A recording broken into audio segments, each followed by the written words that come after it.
এটাই কি ব্রাশ বলে আগে বলো? Round fluffy brush. এটা ব্লেন্ড করার জন্য প্রত্যেকটা ছোট ছোট জায়গা সেখানে যে বিভিন্ন রকম ভাগ আছে, কোন ব্রাশটা কোন কাজে লাগে ওগুলো তো ডিটেলসে বলে দিয়েছি, বুঝতে পেরেছো। এটা হলো স্মল স্মাজার ব্রাশ। এগুলো কিন্তু সব আই মেকআপের ব্রাশ। এখানে যা যা ব্রাশ দেখতে পাচ্ছ সব আই মেকআপের ব্রাশ।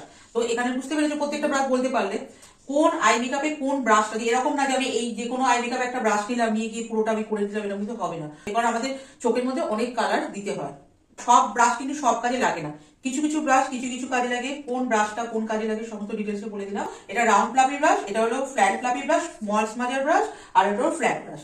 এই যে ভাগগুলো আছে যে আই মেকআপের ব্যাগ মানে ব্রাশের মধ্যে, এই ভাগগুলো এটা মাথায় রাখো। এবার কোনটার কি কাজ সেটাও তোমাকে ডিটেলসে বলে দিলাম। এটা আইব্রোজ করার জন্য ড্র করো। এই ব্রাশগুলোকে বলে অ্যাঙ্গুলার ব্রাশ।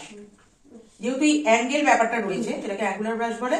আর এখানটা এটা সরু দিয়ে এটা আইলাইনারও করতে পারবে, এটা দিয়ে লিপ ড্র। লিপ ড্রটা দেখো মাথাটা সরু হয়ে এরকম টাইপের। এখানে দেখো তিনটে ব্রাশ দেখতে পাচ্ছ। এই যে তিনটে ব্রাশ দেখো একই টাইপের, একটু ফ্লাফি টাইপের। মাথাগুলো দেখো সব সমান, কিন্তু তাহলে তো আমি বলতে পারি যে মাথাগুলো সমান, তাহলে কোন ব্রাশটা আমি কোন কাজে দেখবো? আলাদা তো কিছু আছে। তো এইখানের মধ্যে এই তিনটে ব্রাশের মধ্যে কি ডিফারেন্ট? এটা হলো স্মল পাউডার ব্রাশ, ঠিক আছে, বিগ পাউডার ব্রাশ। এটা হলো ফ্ল্যাট পাউডার ব্রাশ। তিনটেই পাউডার ব্রাশ, কিন্তু তিনটে কোথায় কোনটা লাগবে সেটা কিন্তু আলাদা আলাদা আমাদের পার্ট আছে, যেই যেই পার্টে সেগুলো লাগবে। মানে তিনটের কাজ কিন্তু আলাদা।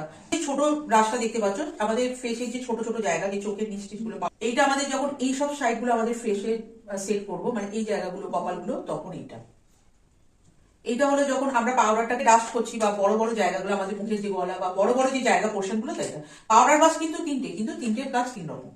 বুঝতে পেরেছি? এটা ময়েশ্চারাইজার সিরাম যখন আমরা লাগাই তখন আমরা এই টাইপের ব্রাশ গুলো ইউজ করি। মানে এগুলো কি বলতো আমাদের ভালোভাবে আরো সুন্দরভাবে অ্যাপ্লাই করে যখন আমরা কাজ করবো। ব্রাশ আমরা ইউজ করবো হাত দিয়ে, আমি ময়েশ্চারাইজার লাগাতে পারি, হাত দিয়ে ময়েশ্চারাইজার লাগালাম, সিরাম লাগালাম, এগুলো আমরা বাড়িতে এটাই করি। কিন্তু মেকআপের সময় আমরা ইউজ করবো আমরা হাইজেনিক রাখতে, বেশিরভাগ ব্রাশটা ইউজ করতে। কেন এত ব্রাশ তো লাগে, তাছাড়া আমরা কিন্তু ক্রিমের জন্য এই ব্রাশগুলো আমরা নাই ইউজ করতে পারি। বলো তুমি এটা ন্যাচারাল কত, আমরা কেন ইউজ করবো? কিন্তু প্রশ্ন আসতে পারে ম্যাম আমি তো এটা হাতেই লাগিয়ে দিতে পারি, ব্রাশ ইউজ করবো। তুমি যেহেতু আমরা যেহেতু প্রফেশনাল, আমাদের প্রফেশনালি কাজটা করতে হবে, সুতরাং প্রফেশনালি কাজটা করতে গেলে আমাদের ব্রাশ ইউজ করতে হবে, টুলস ইউজ করতে হবে। আর টুলস ইউজ করতে হবে মানে তখন আমার এছাড়া হাইজেনিক ব্যাপারটা থাকে। প্রত্যেকটা ব্রাশ যখন ইউজ করবে ক্লায়েন্টের কাছে, ব্রাশটা ইউজ করার পর সেটা খুব ভালোভাবে ক্লিন করবে। ক্লিন করার পর তারপরেই আরেকজনের ফেসে দেবে। কখনো ব্রাশ তুমি ইউজ করলাম রেখে দিলাম না, ব্রাশটাকে ভালোভাবে টিস্যু দিয়ে মুছলে, ব্রাশ ক্লিনার দিয়ে ক্লিন করলে, স্যানিটাইজার করবে, তারপরে কিন্তু আরেকজনের মুখে দেবে। ব্রাশ ভীষণভাবে হাইজেনিক রাখতে হবে, যাতে স্কিনে এর কারো স্কিনে হয়তো কোনো ব্রণ বা পিম্পলস বা কোনো কিছু স্কিন ইস্যু কিছু রয়েছে, তুমি যদি সেটা পরিষ্কার না করে যদি আরেকজনের দাও, তাহলে কিন্তু তোমার স্কিনে বিভিন্ন রকম প্রবলেম হবে। তাহলে আমি সবসময় ব্রাশকে সবসময় হাইজেনিক রাখবো, পরিষ্কার রাখবো। এটা ফ্লাফির মধ্যে ফ্ল্যাট, আর এটা কিন্তু মানে কাবুকির মধ্যে কিন্তু ফ্ল্যাট, একটু শক্তর মধ্যে ফ্ল্যাট। আর এটা একটু মানে রাউন্ড আছে, মাথাটা রাউন্ড আছে। গোল যেগুলো আছে না, সেগুলো যদি তুমি ব্লাশার ইউজ করো না, খুব ভালো ইউজ হবে। দেখো এইখানে যে ফ্যান ব্রাশটা রয়েছে, এইটা আমরা হাইলাইটার লাগাতে গিয়ে এই ফ্যান ব্রাশটা ইউজ করি।